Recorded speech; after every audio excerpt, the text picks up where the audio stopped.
안녕하세요. 저는 11살 아들을 혼자 키우고 있는 40대 여자입니다. 혹시 여러분 주변에는 친구의 행복을 진심으로 축하해주지 못하고 어떻게든 그 행복을 깎아내리려 하는 삐뚤어진 심보를 가진 사람이 있나요? 저는 그런 친구가 있었습니다. 그 친구에게 상처받는 일도 많았죠. 하지만 결국 남의 불행을 자신의 행복으로 착각했던 그 친구는 스스로 다시 불행의 길로 걸어들어 가더라고요. 지금부터 그 이야기를 시작해 보겠습니다. 저는 과거에 전 남편과 연애 끝에 결혼을 했습니다.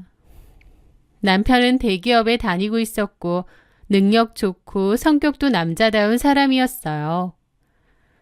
제가 결혼을 했을 때가 소위 말하는 결혼 정년기였기에 제 주변 사람들이 결혼을 많이 할 때였거든요. 그래서 제 결혼 6개월 전쯤 친한 친구 한 명도 결혼을 했었습니다. 대학교 때부터 친했던 친구였고 이름은 장세나였는데요. 세나와 저는 같은 과 동기이기도 했죠.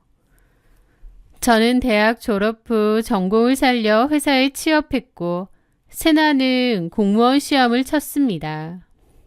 하지만 여러 번 고배를 마셨고 많이 힘들어했어요. 저도 힘들어하는 친구를 지켜보는 게 안타깝더라고요. 그러다가 세나는 작은 회사에 취업했고 공무원 시험 준비를 하기 위해 임시로 다니는 것이라고 했습니다. 어쨌든 그 회사를 다니다가 남편을 만나 결혼을 했어요. 세나가 먼저 결혼을 하고 6개월 뒤 제가 결혼을 한 거라 결혼 시기가 비슷했습니다. 저와 비슷한 시기에 결혼을 했지만 사는 형편은 조금 달랐습니다. 제 남편은 대기업에 다니고 있었고 시부모님이 전세금을 해주셔서 서울의 한 신축 아파트에서 신혼생활을 시작했어요. 반면 세나는 남편이 학교도 좋은 것을 졸업했고 대기업에도 잠시 다녔다고 했지만 결혼 시기 즈음에 회사를 그만두고 자영업을 시작했다고 했습니다. 창업 때문에 돈이 많이 들어 결혼 비용도 없다고 했기에 결혼도 아주 소박하게 치렀고 작고 낡은 투룸 빌라에서 신혼생활을 시작했죠. 여기는 잠깐 사는 것뿐이라고 나중에는 번듯한 아파트로 이사갈 거라고 세나는 그런 얘기를 잘 했었습니다. 그리고 이런저런 핑계를 대며 신혼집에 친구들을 한 번도 초대하지 않았어요. 친구들이 결혼도 했으니 집들이 좀 하라며 놀러가 보고 싶다고 해도 이런저런 핑계를 대며 절대 집에 못 오게 했죠. 세나는 그곳에 사는 것을 초라하게 생각했었고 저와 다른 친구들에게 보여주기 싫었던 것 같습니다. 워낙 자존심 강하고 남들보다 뒤처지는 걸 싫어했던 친구였기에 그 마음은 충분히 이해했습니다.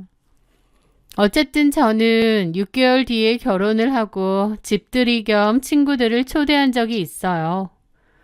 놀러온 친구들은 모두 집이 좋다며 인테리어도 예쁘다고 칭찬을 아끼지 않았죠. 그런데 유독 세나만 눈에 띄게 표정이 좋지 않더라고요. 그러면서 갑자기 그러는 겁니다. 근데 유미야, 인테리어를 왜 이렇게 하얀색으로만 했어? 무슨 정신병원도 아니고. 그 말에 분위기는 순간 싸늘해졌고 저도 좀 기분이 나쁘더라고요.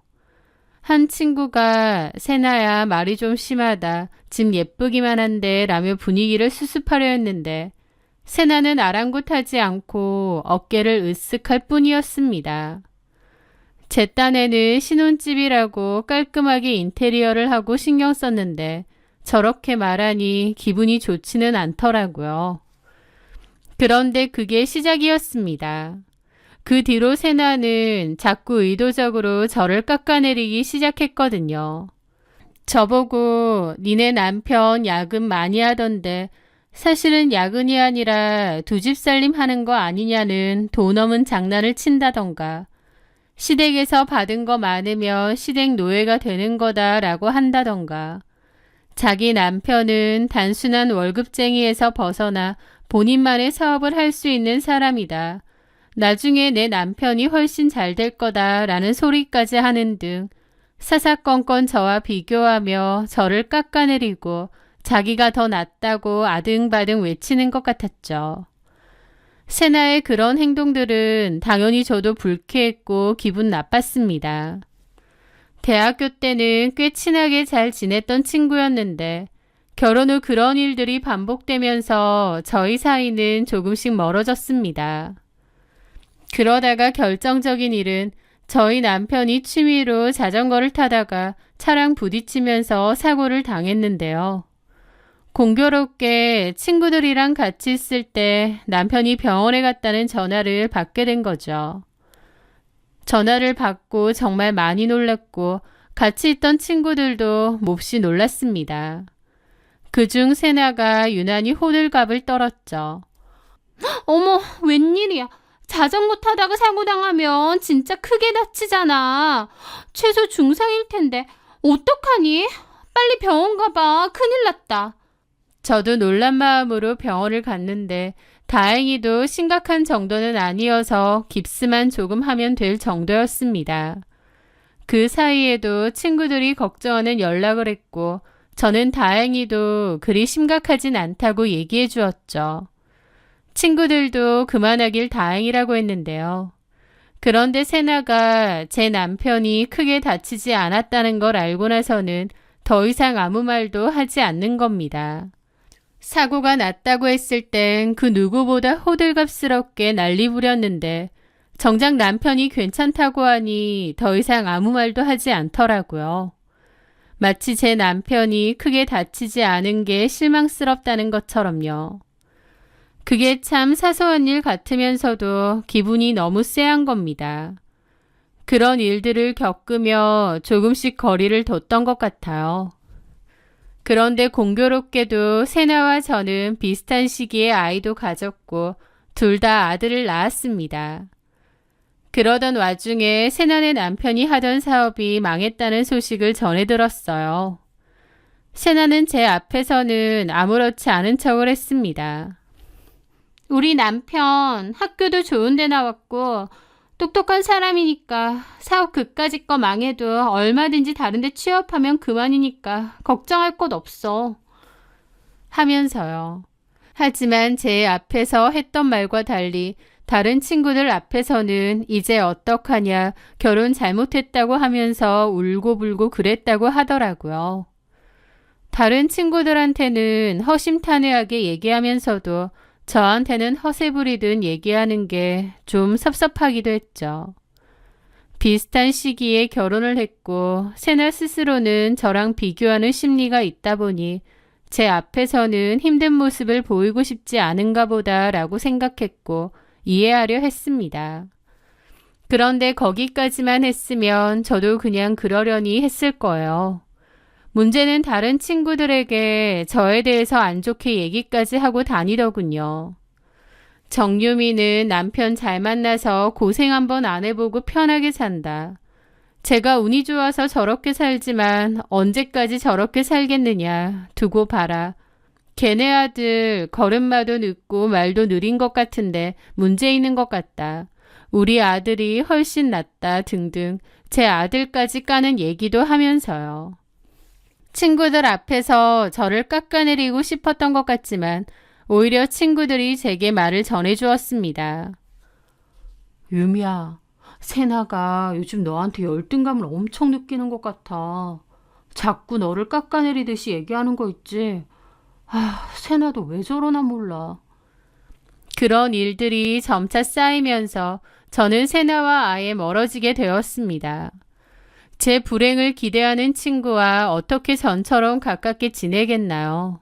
거리를 두다가 나중에는 연락도 거의 안 하고 각자 살게 되었죠. 그렇게 시간은 흐르고 흘러 10년 정도의 시간이 흘렀어요. 그런데 그맘때쯤 제 인생에도 크나큰 풍파가 찾아왔습니다. 잘 지냈던 남편과 그맘때 큰 문제가 생겼고 결국 이혼을 하게 되었거든요. 그때쯤 늘 가정적이었던 남편의 귀가가 늦어지고 설명할 수 없는 외박이 늘어났습니다. 처음에는 회식이다, 출장이다 하는 그의 말을 믿었지만 그의 옷에서 풍기는 낯선 여자 향수 냄새와 저에게 숨기려 하는 휴대폰 속 비밀들은 의심을 키우기에 충분했습니다. 결국 저는 조사 끝에 남편이 같은 회사 여직원과 바람을 피우고 있다는 사실을 알게 되었습니다. 제가 그 사실을 다 알게 되자 남편은 제 앞에 무릎을 꿇고 빌었습니다. 여보, 정말 미안해. 내가 잠시 미쳤었나 봐. 한 번만 용서해주면 다시는 이런 일 없을 거야. 내가 정말 잘할게. 어? 우리 윤호 생각해서라도 이혼은 하지 말자. 제발. 남편은 저에게 필사적으로 빌었지만 제가 느끼기에 남편의 눈물이 진심 같지는 않았습니다. 저한테 진심으로 미안하다기보다 그저 이 안정적인 가정을 깨고 싶지 않다는 생각만 있는 것 같았죠. 남편이 오랜 시간 저와 아들을 기만했다는 사실에 더 큰 상처를 받았습니다. 하지만 처음에는 아들을 위해 또 현재의 경제적인 편안함을 포기하기 힘들어 남편을 한번 봐주려고도 했습니다. 살면서 바람 한번 안 피는 남자 없다더라. 나도 그냥 눈 한번 딱 감고 모른 채 하자라고요. 그런데요, 제 속이 썩어가기 시작하는 거예요. 남편을 도저히 믿을 수 없고 남편이 제게 하는 모든 말이 다 거짓말 같더라고요. 남편을 끊임없이 의심했고 불면증과 우울증이 생겼고 남편이 핸드폰이라도 만지면 그 여자랑 계속 만나는 게 아닌가 미쳐버릴 지경이었습니다. 깨진 그릇처럼 남편과 저의 관계는 다시 돌이킬 수 없게 된 거였죠. 정말 너무 힘들더라고요. 남편을 보는 것만 해도 이렇게 힘들고 내가 하루하루 죽어가는 기분인데 같이 살아야 될 이유가 뭘까 싶었습니다. 수많은 고민을 했지만 저는 결국 그와의 이혼을 선택했습니다. 그게 제가 살 길 같았어요. 애도 있으니까 그 사건만 내가 모른 채 하면 된다, 참고 살면 된다 생각했지만 막상 해보니 안 되겠더라고요. 아무런 신뢰도 믿음도 없는 빈 껍데기인 마음으로 남편과 사는 것은 저에게 지옥이었으니까요. 물론 남편과 이혼을 하면 재산 분할을 받는다 해도 저는 훨씬 작은 집으로 가야 했습니다. 그때 남편이 주식 투자로 돈을 좀 잃어서 빚이 있었거든요. 빚 정리하고 나면 재산 분할 해봤자 남는 돈이 별로 없었죠. 그리고 남편과 둘이 벌다가 앞으로는 저 혼자 벌어서 모든 생활을 해야 되니 이전보다 훨씬 부족한 생활이 될 것도 뻔했습니다. 한마디로 집도 작은 데로 옮겨야 되고 생활도 어려워질 게 불보듯 뻔했던 거죠. 하지만 남들은 다 저보고 그냥 참고 사는 게 현명하다고 할지언정 저는 그럼에도 제 마음이 원하는 대로 이혼을 선택했습니다. 그렇게 저는 이혼을 했고 위자료와 재산 분할도 받게 되었습니다. 그 금액이 생각보다 적었죠. 그 후 저는 아들과 살 수 있게 작은 빌라 전세를 구하게 되었습니다. 비록 전에 살던 집보다 훨씬 작고 초라할지도 모르지만 그래도 마음만은 편했고 아들하고 둘이서 살기에 이 정도면 됐다라고 생각도 했어요. 그런데 공교롭게도 그맘때 우연하게도 세나를 다시 만나게 되었습니다. 저희 아들을 그 동네에 있는 학교로 전학시키고 나서도 일이 바빠서 좀처럼 학교에 가볼 일이 없었어요. 그러다가 어느 날 학부모 정기 상담이 있어서 학교를 갔었는데 거기서 세나와 딱 마주한 거죠. 알고 보니 세나도 몇 년 전 이 동네로 이사를 왔던 거예요.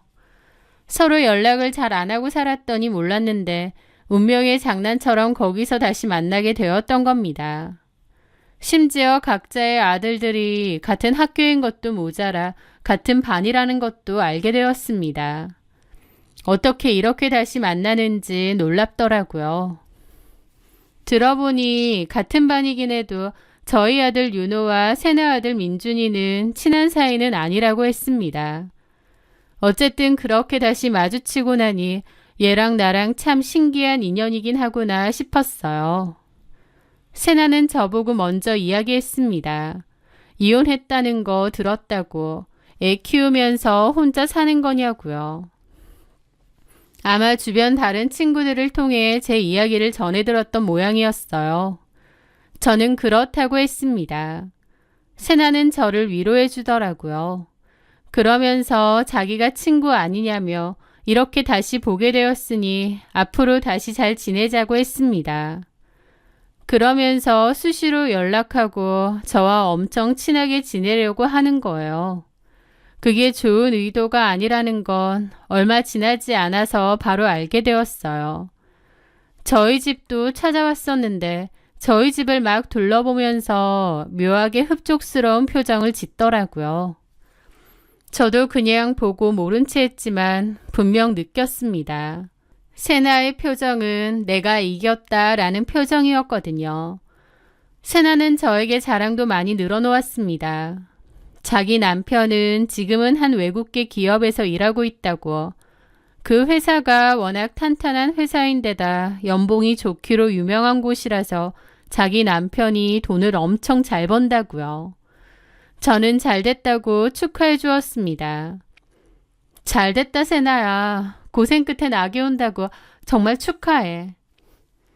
고생은 무슨. 내가 언제 고생한 적이 있었니? 네가 참 고생이지. 이런 집에서 아들이랑 둘이 지내기 불편하지 않아? 필요한 거 있으면 언제든지 말해. 내가 도울 수 있는 게 있다면 도울게. 아참, 우리 집에도 한번 놀러와. 근데 우리 민준이 방도 엄청 크게 꾸며줬는데 윤호가 보면 부러워하려나? 세나는 저를 걱정해주는 척했지만 그 눈빛과 말투에서는 저보다 우월한 위치에 있다는 만족감이 노골적으로 느껴졌습니다. 그녀는 제 작은 집을 훑어보며 은근히 자신의 성공과 비교하고 또 과시했습니다. 그런 세나의 동정은 제게 상처가 되기도 했고 주눅이 들기도 했죠. 그러던 어느 날이었습니다. 제 아들 윤호가 어느 날부터인가 풀이 죽어 집에 돌아오는 거예요. 원래 활발하고 밝은 애인데 말이죠. 그런 적이 없었는데 갑자기 학교 가기 싫다고 하고 밤에는 저 몰래 이불을 뒤집어 쓰고 울기까지 했습니다. 저는 학교에서 무슨 일이 있었구나 싶어서 가슴이 철렁했죠. 윤호에게 무슨 일이냐고 물었습니다. 한참을 망설이던 윤호가 그러더라고요. 민준이가 다른 애들한테 자기 얘기하고 다니고 괴롭히려고 한다고요. 민준이는 세나 아들입니다. 애초에 친하지도 않다고 했는데 갑자기 저희 아들을 괴롭히려고 했다니 너무 어이가 없더라고요. 엄마, 민준이가 나보고 너네 집은 왜 그렇게 작냐고 거지 같다고 했어. 그리고 애들 앞에서 쟤네 엄마 아빠 이혼하고 아빠 없다고, 아빠 도망갔다고. 저는 그 말을 듣고 너무 화가 났습니다. 세나는 저희 집에 와봤지만 민준이는 애초에 와본 적도 없어요. 그렇다면 결국 민준이가 하는 말들은 다 세나가 한 말들이라는 거잖아요. 자기 아들한테, 그것도 제 아들이랑 같은 반인 거 뻔히 알면서 저런 소리를 하다니요. 미친 것 같았죠. 저는 바로 세나에게 전화해서 따졌습니다. 그리고 아이들 문제로 할 얘기가 있으니 만나자고 했죠. 그렇게 동네 카페에서 만났는데요. 속상한 마음에 앉아있는데 아무렇지 않은 표정으로 들어오더라고요. 저는 바로 얘기했습니다. 세나야, 너 민준이 교육을 도대체 어떻게 시키는 거야? 뭐라고? 어떻게 친구한테 그런 말을 할 수가 있어? 우리 윤호더러 거지냐느니 아빠가 도망갔냐느니 그랬다는데 네가 그런 말을 애 앞에서 한 거 아니니? 저는 제가 그렇게 말하면 세나가 최소한 미안하다고 할 줄 알았습니다. 그런데 세나는 눈을 동그랗게 뜨고 오히려 따지더라고요. 내가 얘기한 거 아닌데? 그냥 반 애들 사이에서 소문이 난 거겠지. 우리 민준이도 그냥 다른 애들이 말하니까 따라 얘기했을 거고. 아니라던데. 다 민준이가 얘기하고 다닌다던데? 우리 아들 이상하게 몰고 가지 마. 그리고 설령 얘기했다는데 뭐 딱히 틀린 말 한 건 아니잖아. 뭐라고? 세나야, 너 지금 그게 할 소리야? 애 교육 똑바로 시켜. 네 아들 때문에 우리 윤호가 얼마나 상처받았는지 알아? 네 아들이나 똑바로 교육시켜. 어디서 이래라 저래라야. 니네 애가 멘탈 약해서 혼자 상처받는 것까지 내가 어쩌란 말이야? 너야말로 이혼하고 그렇게 사는 거 쪽팔려서 나한테 괜히 화풀이 하는 거 아니니? 그러는 겁니다. 너무 어이가 없어서 말문이 턱 막히더라고요. 세나에게 정말 큰 실망을 했습니다. 얘는 더 이상 친구가 아니다 싶었죠. 그렇게 제가 불행하길 바라고 없는 소리 지어내고 다니더니 그 엄마의 그 아들이라고 자기 아들도 똑같은 짓을 하고 다니더라고요. 저는 더 이상 말할 가치도 없다며 일어났습니다. 그리고 니네 아들이 한 번만 더 이딴 소리 하면 나도 가만 안 있을 거라고 했습니다. 그렇게 자리를 떠나려는 제 뒤통수에 대고 세나는 지가 뭘 할 수 있다고 라고 비웃더라고요. 당장이라도 달려가서 머리끄덩이라도 잡고 싶은 걸 참았습니다. 똑같은 인간 되지 말자 생각하면서요. 그렇게 집으로 왔는데 마음도 안 좋고 무엇보다 아들에게 너무 미안하더라고요. 저는 아들을 안아주며 말했습니다. 윤호야, 엄마가 미안해. 하지만 윤호야, 민준이가 뭐라고 하든 기죽지 마. 그리고 누가 너한테 기분 나쁜 말, 부당한 말을 하면 너도 절대로 참지 마. 당당하게 맞서. 엄마가 항상 네 편이니까. 윤호는 제 말에 알겠다고 고개를 끄덕이더라고요. 그렇게 얼마간의 시간이 흘렀을 때였습니다. 그맘때 외국에서 살고 있는 사촌 오빠가 오랜만에 연락이 왔습니다. 어릴 적부터 영재소리 들었던 오빠고 정말 똑똑한 사람이었는데 외국으로 가서 공부하고 박사 학위 따고 엄청 좋은 조건으로 큰 회사에 스카웃되어 들어간 후 다니고 있었죠. 그 오빠는 저에게 종종 전화를 해서 놀러 오라고도 하고 또 고맙다는 얘기도 많이 하는데요. 사실 과거에 오빠가 미국에서 공부를 할 때 집안 사정 문제로 갑자기 학업을 중단해야 할 위기에 처한 적이 있었습니다. 그런 오빠의 좌절을 보는 게 너무 안타까웠죠. 그래서 그때 제가 따로 개인적으로 모아두었던 적금이 있었는데 그 적금으로 오빠를 도와주었습니다. 저한테도 나름 큰 돈이고 힘들게 모은 돈이지만 오빠를 위해서 보내준 거죠. 사촌 오빠는 제게 몇 번이고 고맙다고 나중에 꼭 이 은혜를 갚겠다고 말했고 고모와 고모부도 정말 고맙다고 그랬습니다. 저는 그저 오빠 힘내 꼭 성공해서 돌아와 라며 오빠를 응원했었고요. 그 오빠는 무사히 학업도 마쳤고 저한테 빌려간 돈 이상으로 다 갚았어요. 그리고 외국에서 승승장구한다는 얘기는 알고 있었습니다. 서로 사는 게 바빠서 연락을 자주 못했지만 가족으로서 늘 응원했었죠. 그런 오빠가 갑자기 연락이 온 겁니다. 한국으로 들어올 거고 한국지사의 지사장으로 발령받았다고 하더라고요. 오빠가 한국 가면 보자면서 자기가 이렇게 잘 된 건 제 덕분이니 자기가 꼭 보답하겠다고 했습니다. 저는 오빠가 열심히 공부하고 살아서 잘 된 거지 내가 뭘 그렇게 했겠느냐고 했지만 오빠는 진심으로 저에게 고마워하더라고요. 그렇게 오빠는 가족들과 다 같이 한국으로 왔고 만나게 되었습니다. 오빠는 저 이혼하고 아이 키우며 지낸다는 얘기는 대강 아는데 힘들진 않은지 어떻게 지내는지 물었어요. 씩씩한 척 사느라 말은 못했지만 그동안 겪은 마음고생들, 힘든 시간들을 다 얘기했죠. 친정 부모님한테도 못할 얘기들을 오빠에게 허심탄회하게 털어놓았습니다. 세나와 그녀의 아들 민준이 때문에 저희 아들이 상처받았던 이야기까지요. 그렇게 속상해하며 제 이야기를 듣던 오빠가 어리둥절해하며 조심스럽게 묻더라고요. 잠깐만, 그 친구 남편 다니는 외국계 회사가 어디라고? 그래서 회사명은 정확히 모르겠는데 외국계 회사고 이러이러한 일을 한다고 들었다고 했습니다. 오빠는 자기네 회사인 것 같다고 하면서 그 친구 남편 이름을 알려달라고 했습니다. 설마 했는데 얼마 뒤 사촌 오빠가 연락이 와서는 세나 남편 회사가 오빠가 지사장으로 근무를 온 회사가 맞다고 하더라고요. 그러면서 수화기 너머로 오빠의 깊은 한숨이 들려왔습니다. 네가 말했던 그 김태진 대리 말이야. 친구 남편. 내가 알아보니 전임자가 실적 부진으로 구조조정 명단에 올린 사람 중 하나던데. 정말? 저는 그 기막힌 우연에 할 말을 잃었습니다. 세나 남편이 다닌다는 회사가 저희 사촌 오빠가 지사장으로 온 회사라는 것도 놀랍고 심지어 세나 남편이 구조조정 명단에 올라간 사람이라는 것도요. 오빠는 어차피 김태진 대리 올해 회사도 못 다닐 거라면서 그 친구가 그렇게 거들먹거려 봤자라고 그러니까 너무 마음을 쓰지 말라고 했습니다. 전화를 끊고 저도 많은 생각이 들더라고요.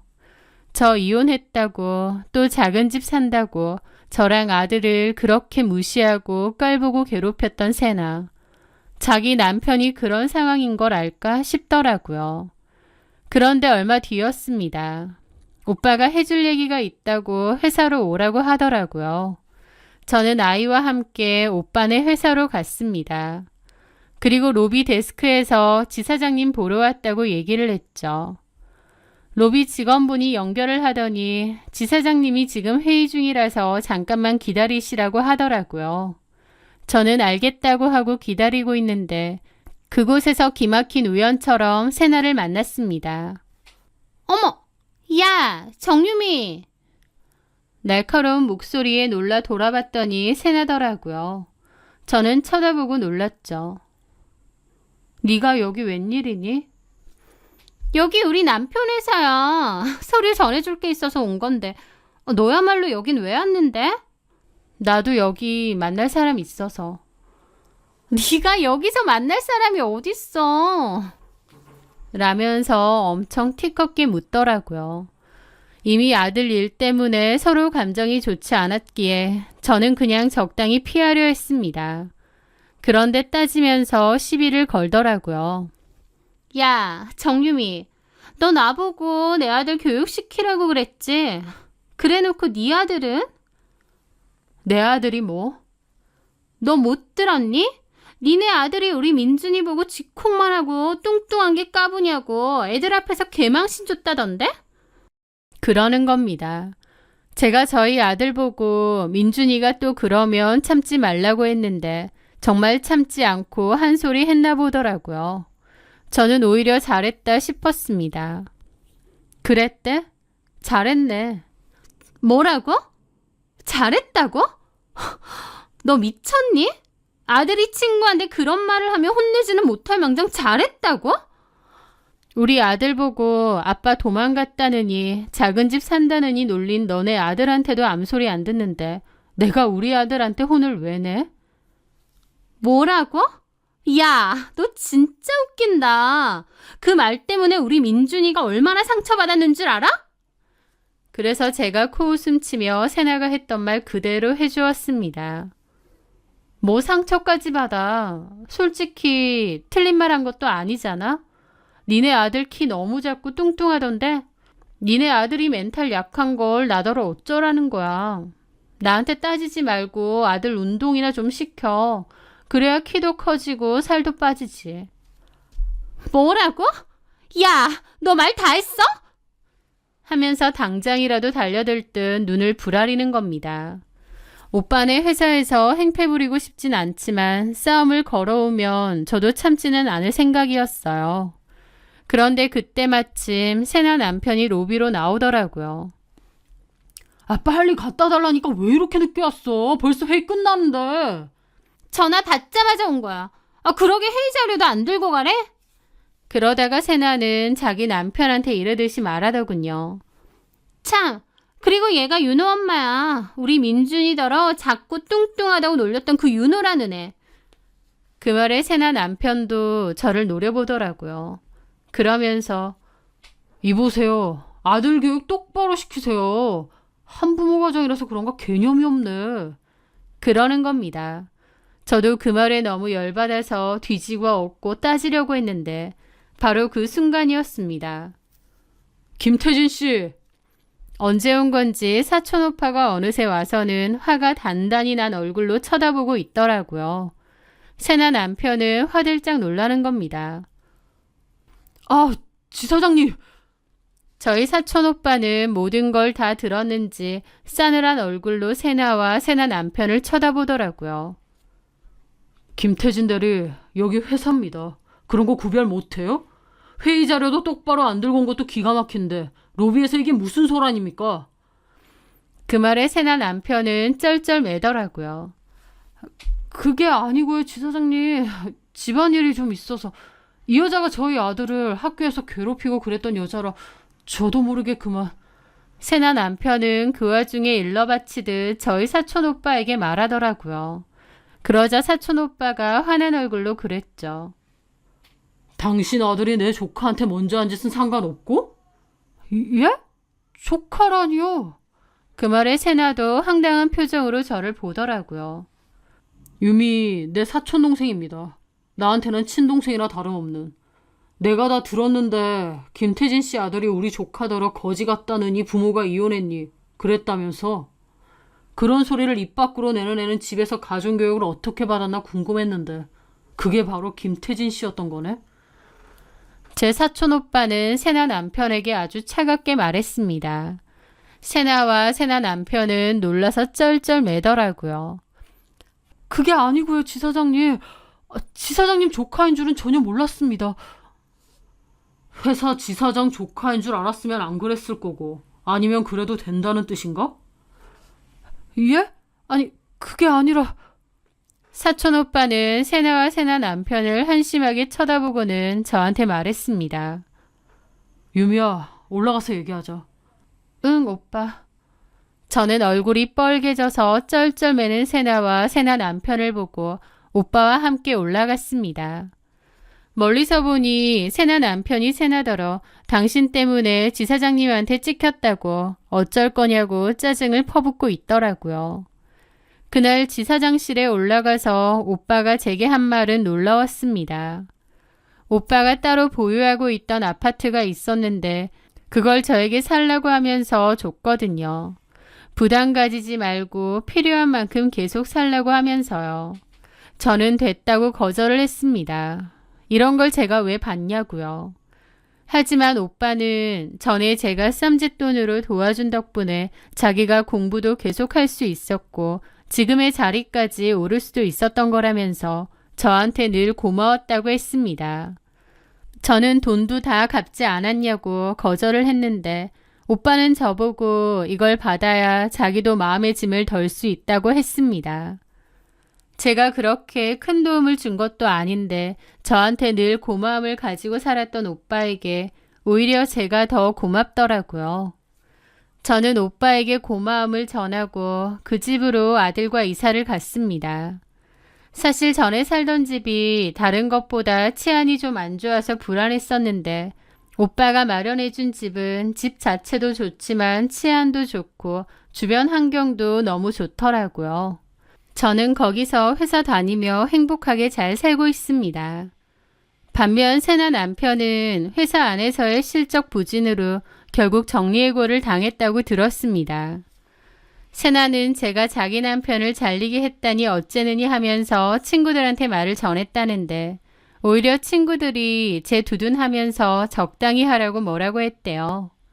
저도 그 얘기를 듣고 걔네 남편 이미 구조조정 대상자였었다고 그리고 나에 대해서 뭔 소리를 하든 이제 걔랑은 인연 끝이고 아예 남남으로 살 거라고 했죠. 세나 남편도 회사에서 잘리고 그 아들 민준이도 저희 아들만 괴롭힌 게 아니라 다른 애들도 괴롭혔는데 그런 일들 때문에 결국 다른 학교로 전학을 갔다고 했습니다.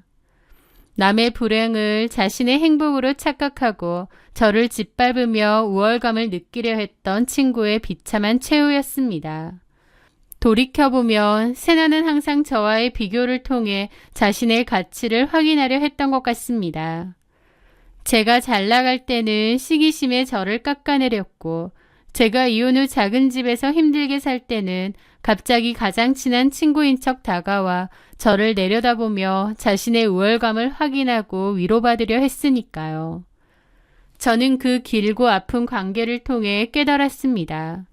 친구의 불행을 자신의 위로로 삼는 관계는 결국 서로를 불행의 늪으로 끌고 들어간다는 것을요. 그 안 좋은 악연을 잘라냈으니 이제 저는 제 곁에 있는 진짜 인연들에게 더 충실하며 살아가려 합니다. 저 역시도 주변 사람의 행복을 진심으로 축하해 줄 수 있는 그런 단단하고 따뜻한 마음을 지키며 살아가리라고 다시 한번 다짐합니다. 제 긴 이야기 들어주셔서 감사합니다.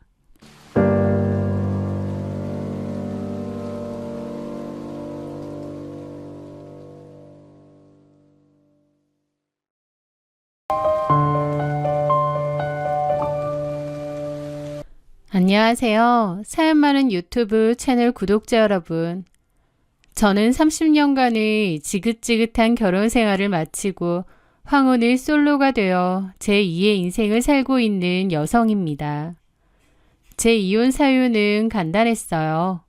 남편이 저랑 사는 게 지긋지긋하다며 이혼 서류에 도장을 찍어달라고 하더군요.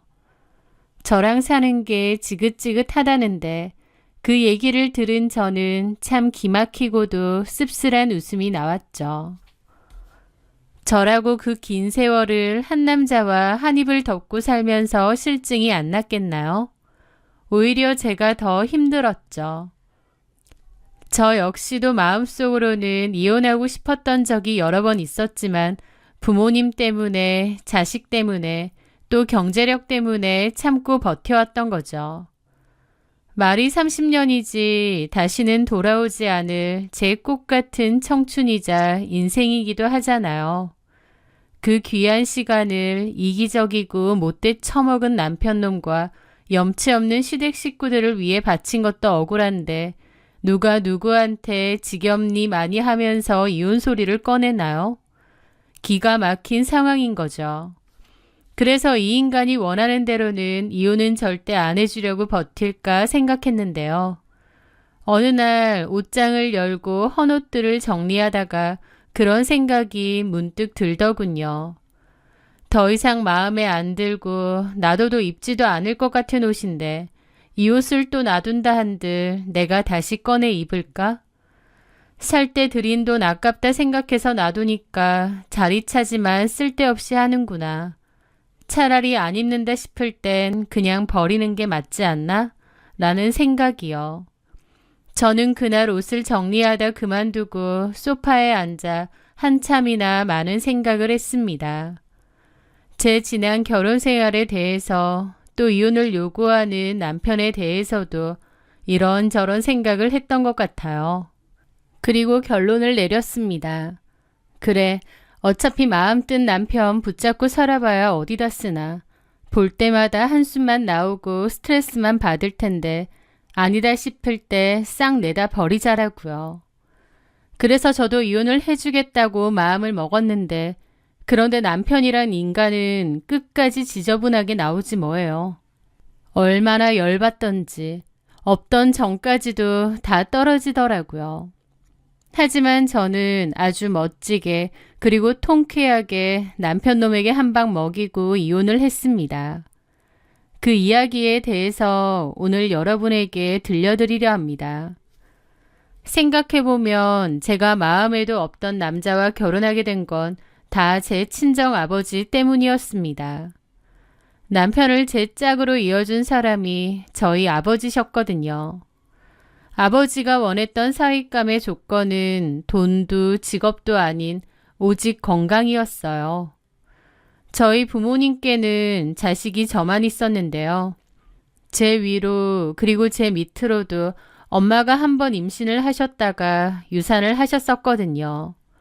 몸이 좀 약하시기도 했고요. 저밖에 없다 보니 부모님께는 제가 굉장히 귀중하고도 늘 마음 쓰이는 존재였습니다. 그래서인지 아버지는 제 곁을 지켜줄 듬직하고도 건강한 사람이랑 제가 결혼했으면 하셨어요. 그렇게 아버지가 선택한 남자가 바로 제 남편 오상식이었습니다. 사실 남편은 딱히 뭐 하나 내세울 것 없는 사람이었어요. 하지만 선천적으로 건강했고 의욕이 넘치는 사람이었습니다. 가난한 집안에서 자라 어릴 때부터 부모님을 도와 밭일, 논일을 하다 보니 자연스레 체력도 강골이 되었고 성격도 유들유들 어른들에게 참 잘했습니다. 아버지는 좀 보수적인 분이라서 제가 빨리 결혼을 했으면 하셨어요. 그래서 중신자리를 직접 알아보러 다니셨는데요. 여러 중신자리 중에서 오상식의 사주가 가장 오래 산다는 말만 듣고 저를 선자리에 내보내신 것도 있죠. 솔직히 오상식의 첫인상은 별로였습니다. 얼굴도 시커멓고 촌스럽고 대화를 나눠보니 사람이 채신머리도 없고 매너도 별로 없는 것 같았죠. 하지만 저희 아버지는 그 남자를 마음에 들어 하셨어요. 투박해 보이긴 하지만 순박하고 뚝심 있어 보인다며 저런 남자가 진국이라면서요.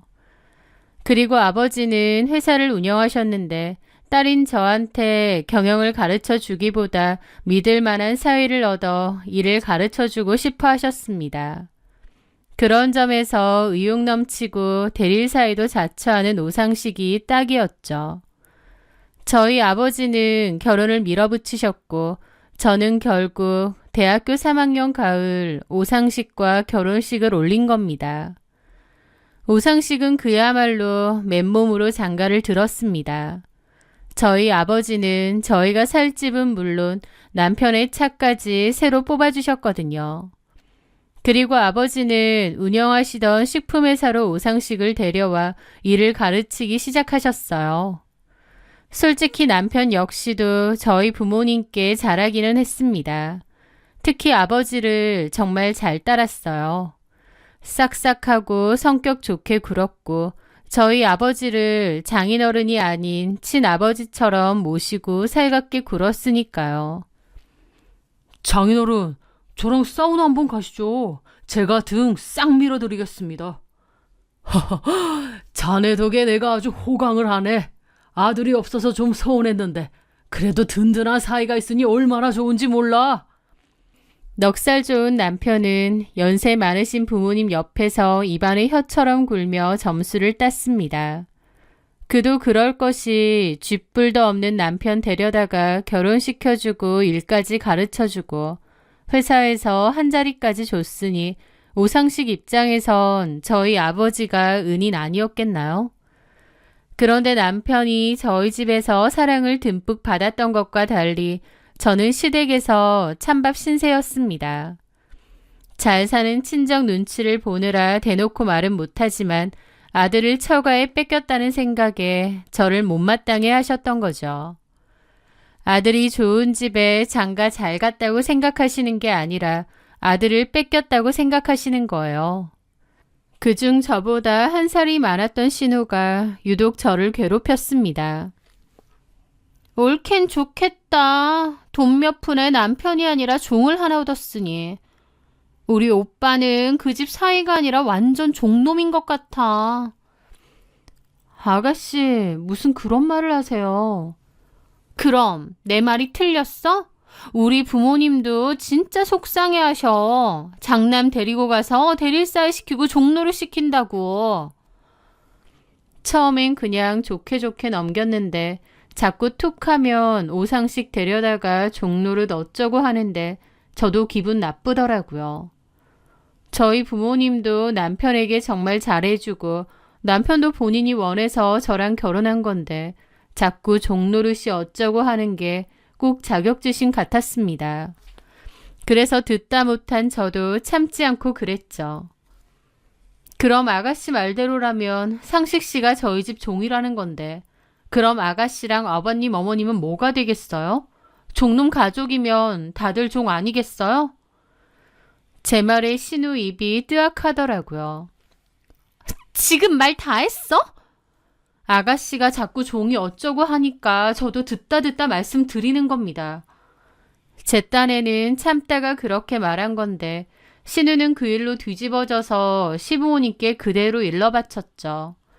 그리고 그날의 일로 저는 시부모와 시대갈기를 우습게 하는 천하의 몹쓸 며느리가 돼버렸습니다. 남편 역시 그날 집에 와서 한바탕 난리를 치더라고요. 우리 식구들 다 싸잡아서 종놈 집안으로 만들면 속이 시원해? 그런 뜻이 아니라 아가씨가 툭 하면 종이 어쩌고 그러니까 나도 참다 못해 그런 거잖아요. 시끄러워. 당신 속마음이 그거였지. 우리 식구들 다 가난하고 무식해 보였지. 그러니까 그런 소리가 쉽게 나오는 거 아니야. 내가 벨도 없이 아버님한테 설설 긴다고 사람 무시해? 내가 뭘 무시했다고 그래요? 당신 그렇게 잘났어? 부모 잘 만나서 대학 나오고 세상 물정 모르고 곱게만 자라서 남의 속은 헤아릴 줄도 모르지. 우리 식구들이 얼마나 어렵게 살았는지 당신이 뭘 알아? 내일 당장 우리 본가에 가서 우리 부모님이랑 지선이한테 무릎 꿇고 사과하기 전까지 나한테 말 걸 생각도 마. 알았어? 그러는 겁니다. 자기 가족들이 먼저 저에게 빈정댔던 것도 알고 있었으면서 저 난리를 치더라고요. 저는 그날 밤 제게 등을 돌리고 눕는 남편을 보며 깨달았습니다. 이 남자는 결코 내 편이 되어줄 수 없는 사람이구나. 자신의 가족이 상처받은 것만 생각하고 내가 받았을 상처는 안중에도 없는 사람이구나 라고요. 시간이 흐르면 이런 오해도 사라질 거라고 막연하게 생각했습니다. 하지만 사람 마음이 다 저 같지만은 않더라고요. 그날 이후 시댁의 분위기는 싸늘하게 얼어붙었습니다. 제가 찾아가도 시부모님은 저를 투명인간 취급하셨고 시누이는 보란듯이 제 앞에서 조롱 섞인 웃음을 흘렸습니다. 시댁에 가면 저를 철저히 외톨이로 만들고 자기 가족들하고만 웃고 떠들더군요.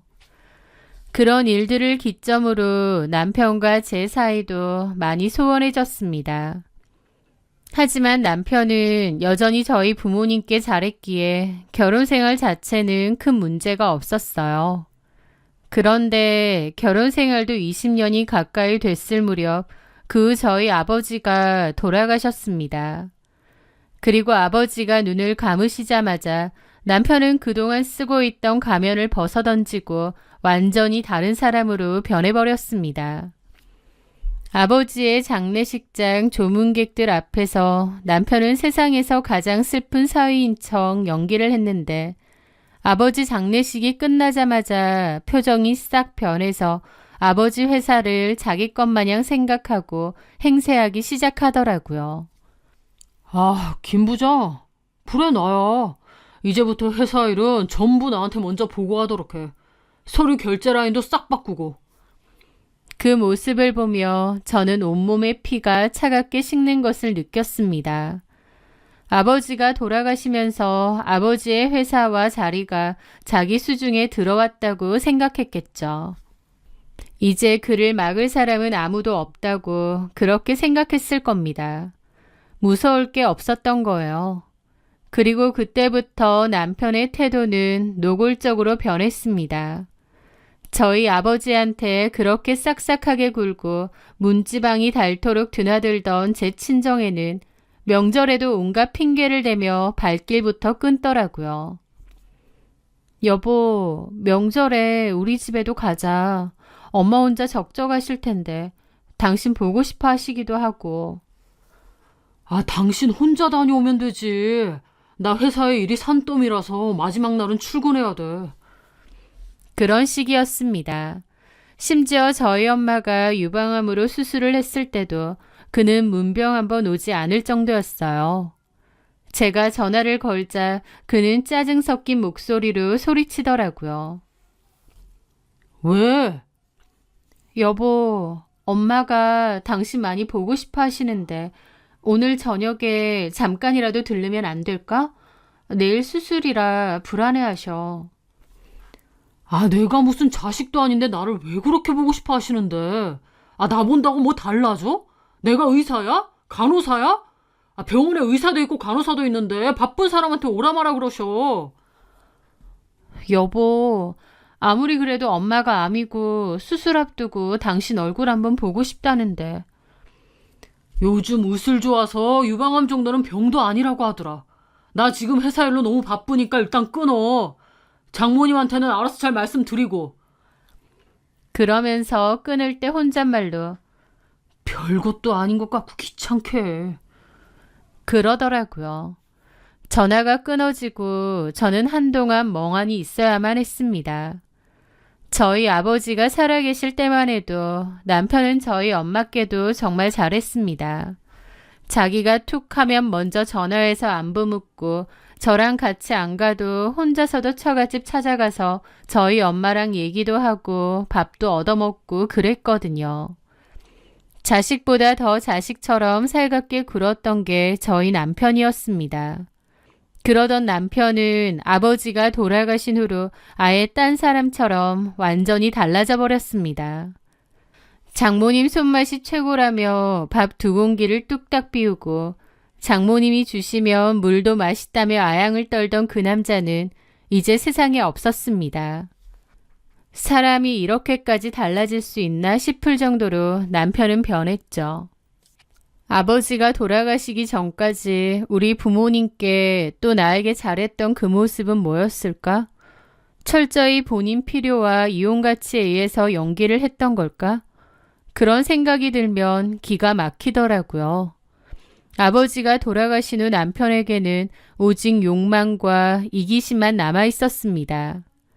그리고 남편은 아버지가 돌아가시자마자 학벌도 경력도 없는 자기 형제나 친척들을 회사 주요 직책에 앉혔습니다.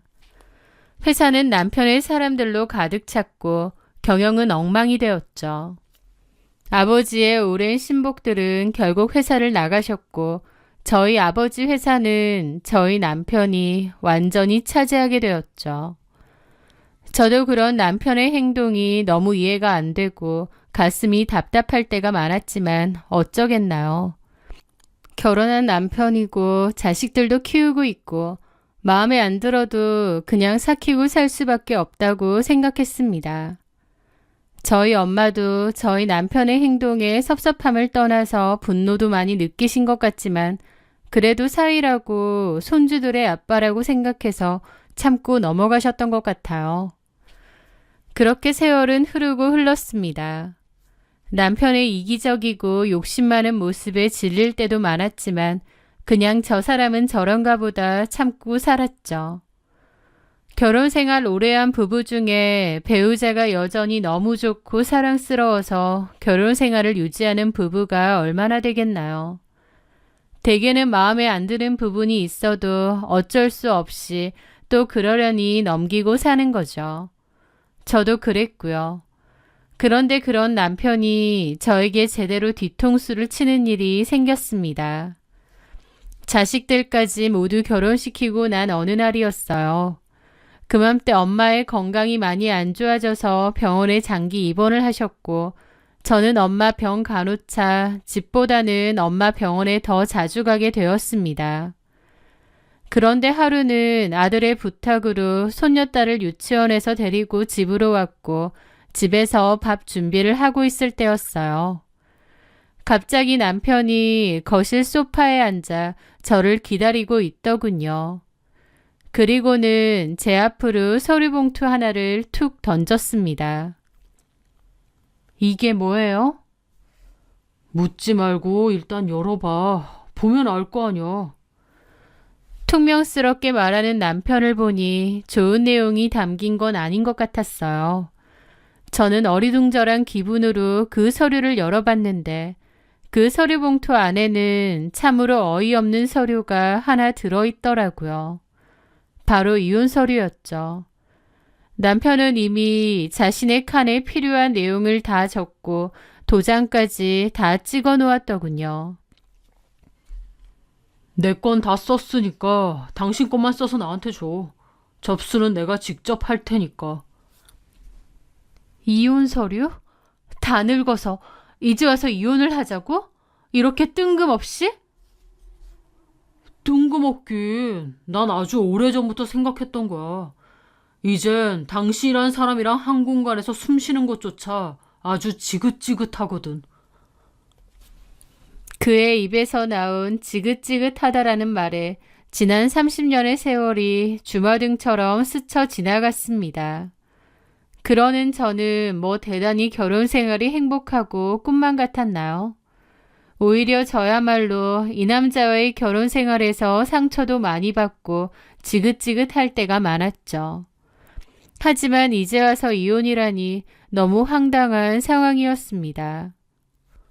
솔직히 우리 각방 쓴 지 한참 됐잖아. 당신은 장모님 병간호한다고 집에도 자주 안 들어오고. 말만 부부지 우리 거의 남남처럼 사는 거 아닌가? 솔직히 나는 더 나이 들기 전에 내 남은 인생 제대로 한번 살아보고 싶어졌어. 부부로서 마음도 떠났고 몸도 떠났는데 서류상 부부로 계속 살 필요가 뭐가 있어? 그러는 겁니다. 제 입장에선 생각지도 못한 무슨 날벼락 같은 소리였죠. 남편은 지 할 말 다 하고는 무슨 큰 선심이라도 쓰는 듯 의자 깊숙이 몸을 기대며 말을 이었습니다. 같이 사는 동안 당신은 집에서 놀고 먹으면서 돈 한 푼 벌어온 적 없었지. 내가 다 먹여 살리고. 그렇다고 해도 어쨌든 같이 산 세월이 있으니까 인정상 재산의 반은 위자료로 떼줄게. 그 정도면 내가 정말 잘해주는 거라고. 당신 계산기 두들겨봤자 그게 최선이야. 그러니까 그거 받고 깔끔하게 헤어지자고. 라는 겁니다. 기가 막혔습니다. 저희 아빠가 평생을 바쳐 만든 회사와 재산을 홀라당 가지고 가더니 이제 와서 자기가 번 돈인 양 반 떼어주고 선심을 쓰겠다는 그 태도에 온몸의 피가 차갑게 식는 것 같았습니다. 결혼할 때 몸만 딸랑 들고 와서는 내 부모가 남긴 재산의 반을 통째로 먹겠다고요? 회사에는 자기 동생들이며 친척들 자리까지 억지로 만들어서 일도 제대로 안 하는 그 인간들 월급 주고 엉망을 만들었으면서 말도 안 되는 소리였죠. 저는 그 자리에서 당장 소리치고 싶었지만 일단은 감정을 눌렀습니다. 그리고 차분하게 이혼할 수 없다고 말했습니다. 남편은 왜 이혼 못하느냐고 난리를 방방 치더군요. 이제 와서 헤어져 달라고 하면 내가 군말 없이 헤어져 줘야 돼? 내가 왜? 당신은 전부터 준비를 했는지 어쨌는지 모르지만 나한테는 너무 갑작스럽고 기막힌 일이야. 나는 이혼할 생각 없으니까 이 얘긴 없던 걸로 해요. 이미 마음 떠났는데 같이 살 이유가 있어? 왜? 돈이 아쉬워? 집에서 그동안 놀고 먹었으면서 재산의 반이면 받을 만큼 받는 거지. 말이야 바른 말이지. 애초에 이 재산 전부 우리 부모님 거 아니야? 그리고 내가 뭘 집에서 놀고 먹어? 가정주부가 놀고 먹는 거야? 당신이 집안일이며 애들 키우는 데에도 관심 하나도 없을 때 내가 아이들 다 키우고 집안일 다 했어. 나도 내 역할 다 하고 살았다고. 나는 이혼할 생각 없으니 더 이상 그만 얘기합시다. 저도 그렇게 말하고 자리를 피했죠. 기가 막히더라고요. 남편 말 맞다나 서류상 이혼만 안 했다 뿐이지 그냥 각자 사는 건 맞습니다. 남편은 그동안 저 신경도 안 쓰고 가족들 나 몰라라 하고 본인 할 거 다 하고 자유롭게 살았던 인간이고요. 그러면 앞으로도 그렇게 살면 될 텐데 굳이 이제 와서 기어코 이혼을 해달라는 그 꿍꿍이가 궁금하더군요. 그렇게 남편은 이혼을 해달라 저는 싫다고 하면서 갈등이 좀 있었습니다. 저도 그 사이에 마음고생도 많이 했죠. 남편의 행동이 너무 괘씸해서 원하는 대로 이혼은 절대 안 해줄 거다 싶다가도 저렇게 이혼 염불에는 남편을 보면 질려서 그냥 이혼을 해줘야 되나 싶기도 하고 하지만 그러기엔 내 상황이 너무 억울하고 여러 복잡한 기분이 들었죠. 그러던 그맘때 복잡한 마음을 달래려 옷장을 정리하다가 그 생각이 난 겁니다. 뭔가 혼자서 작게나마 깨달은 것 같았죠. 그래, 맞다. 어차피 마음 뜬 남편 저 인간을 붙잡고 살아봐야 내 인생만 더 구질구질해질 뿐이다. 이참에 싹 내다버리고 내 이름 석자로 다시 살자. 라고요. 한동안 절대 이혼은 안 하겠다고 버티던 저였지만 그 한순간 이혼을 결심했습니다. 대신 남편놈 하는 짓거리가 너무나 괘씸해서 곱게는 못 끝내주겠다 다짐했죠. 이혼할 때 하더라도 아버지가 물려주신 그 회사를 다시 빼앗아 와야겠다고 마음먹었거든요. 저는 며칠 뒤 병원에 입원해 계신 엄마를 찾아갔습니다. 차마 이혼 얘기를 꺼내기가 힘들어 머뭇거리고 있는데 제 표정을 읽으신 엄마가 먼저 말씀하시더군요. 그 인간 드디어 본색을 드러냈구나. 엄마, 괜찮다. 예전 같으면 이혼이 큰일이었겠지만 요즘은 아니더라. 이미 마음 뜬 놈 잡고 살아봐야 너만 고생이지. 이 늙은 놈이 걱정해 다 끊어진 동아줄 잡고 살지는 마라.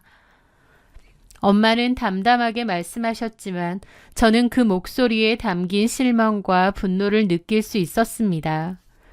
그리고 잠시 창밖을 보시던 엄마는 결심한 듯 제 손을 힘주어 잡으셨습니다. 네 아버지가 비가 오나 눈이 오나 그 회사를 공장 문턱이 닳도록 드나들었어. 얼마나 고생하며 만들고 키운 회사인데 여태까지 그놈 하는 짓을 가만두고 본 건 그래도 네 남편이고 손주들 아빠여서 그랬던 건데 이제 너한테 이혼해달라고? 간이고 쓸개고 다 빼먹고 이혼? 어림도 없다. 엄마는 화가 단단히 나셨고 절대 그런 뱀 같은 인간에게 아버지 회사를 물려줄 수 없다고 하셨습니다. 그 후 저는 엄마의 조언대로 수십 년간 저희 집안의 대소사를 돌봐주신 한 변호사님께 연락을 드렸어요. 제 이야기를 들은 변호사님은 다음날 아침 일찍 어머니의 병실로 찾아와 주셨죠. 그동안 마음고생이 심하셨겠습니다. 돌아가신 대표님께서도 하늘에서 지금 이 상황을 원치 않으실 겁니다. 그리고 말씀하신 상황은 법적으로는 아무 문제 없습니다. 사모님께서 최대 주주이심으로 대표이사 해임권을 발휘할 모든 권한을 가지고 계시고 명분도 충분합니다. 경영 악화, 부당 인사 등 차고 넘치죠. 임시 주주총회 및 이사회를 소집하여 절차에 따라 진행하면 됩니다. 네, 사실 아버지의 회사 최대 주주는 저희 엄마였거든요. 엄마는 최대한 나서지 않으셨지만 어쨌든 최대 주주는 저희 엄마셨죠. 저는 변호사님이 가져온 서류들을 엄마께 내밀었습니다. 대표이사 해임 및 직무정지 가처분 신청서, 임시이사회 소집 요구서 등에 엄마는 이름을 적어 내려가셨죠. 그렇게 법적인 절차는 일사천리로 진행되었습니다. 회사에 내용 증명이 발송되고 임시이사회 소집도 공고되었죠. 그 소식은 당연히 남편의 귀에 들어갔겠죠. 남편은 생 난리를 치며 저희 엄마 병원으로 찾아오더군요. 그전에는 한번 찾아뵈러 오라고 해도 절대 안 오더니 똥줄 타니까 그제야 제 발로 찾아온 겁니다.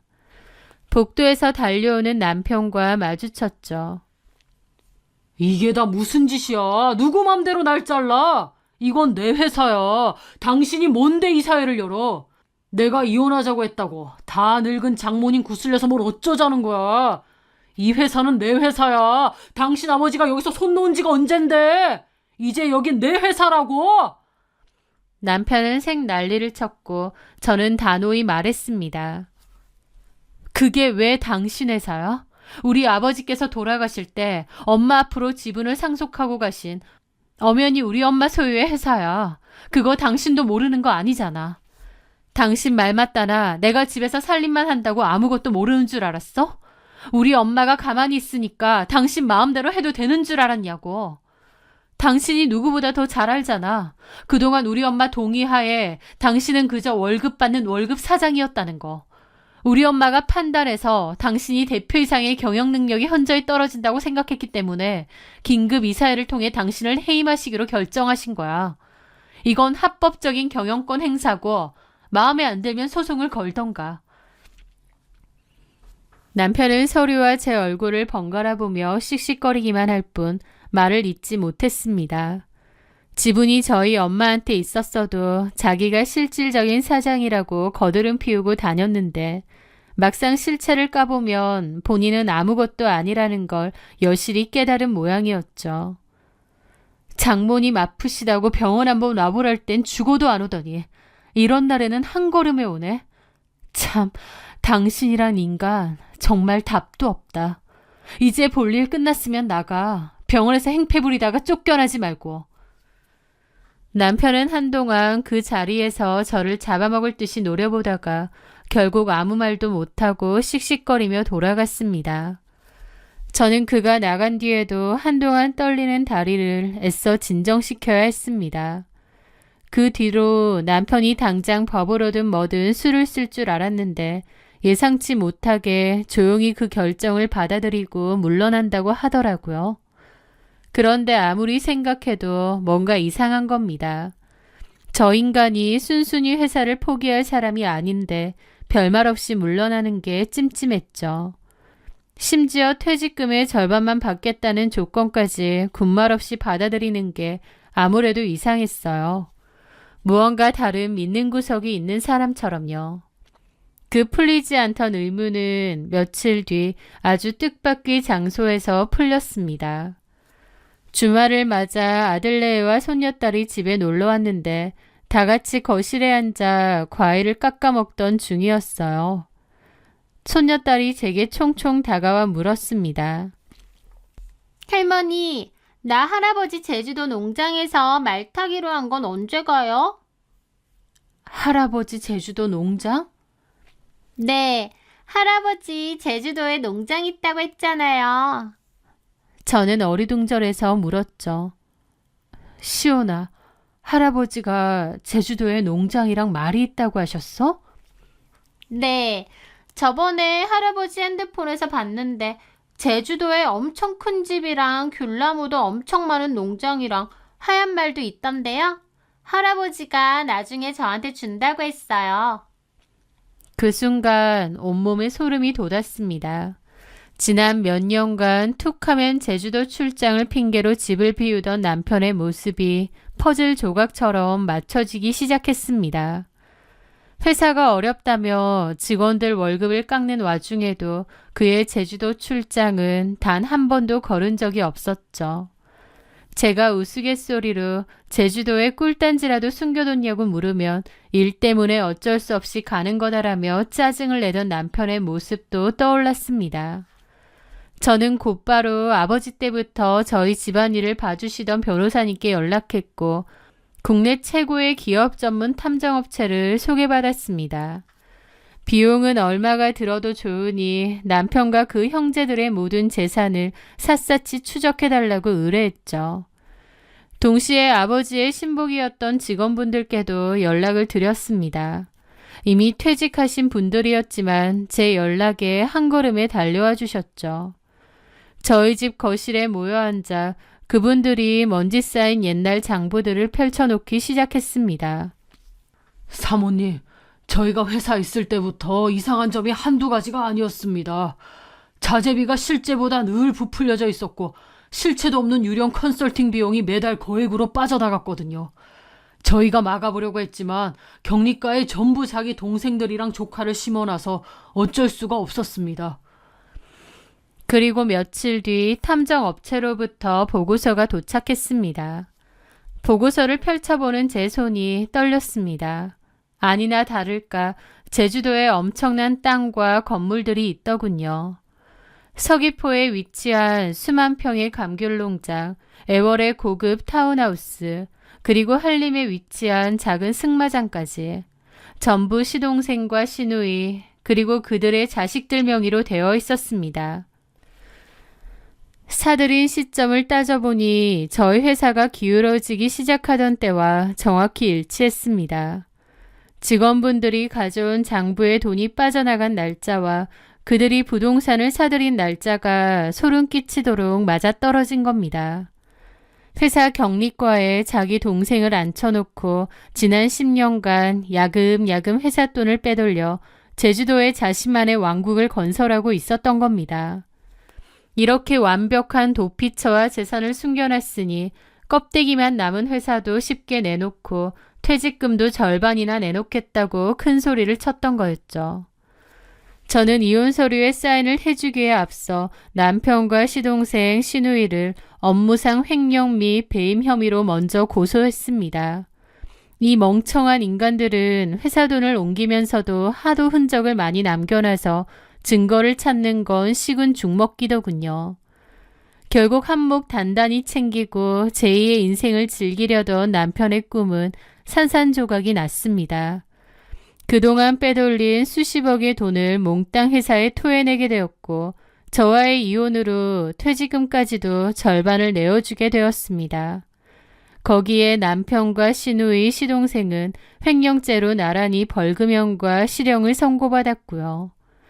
모든 것을 잃고 나서야 남편은 눈물 콧물 빼가며 제게 싹싹 빌더군요.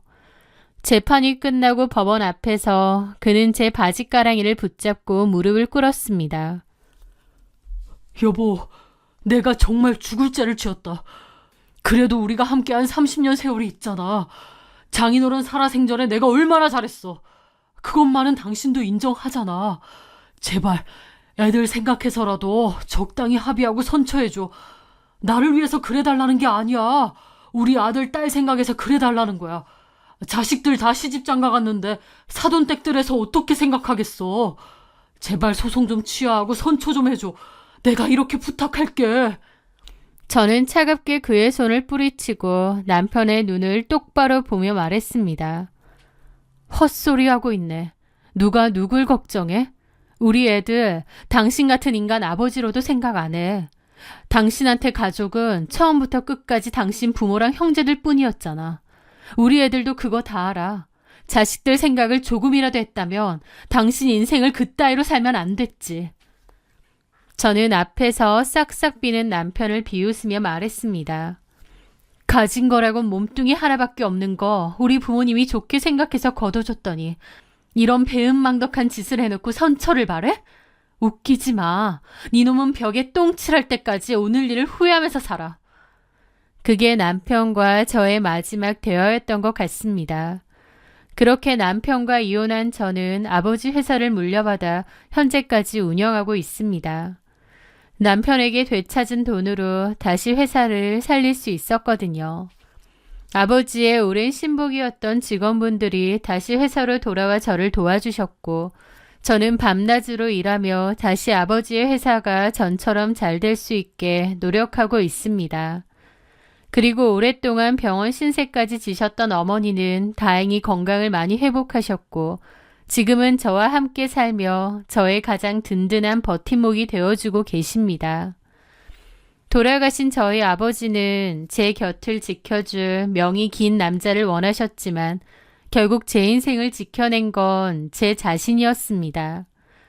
앞으로는 아내도 엄마도 아닌 한 회사의 대표로서 제2의 인생을 대차게 살아보려 합니다. 지금까지 제 사연을 들어주셔서 감사합니다. 항상 건강하시고 행복하세요.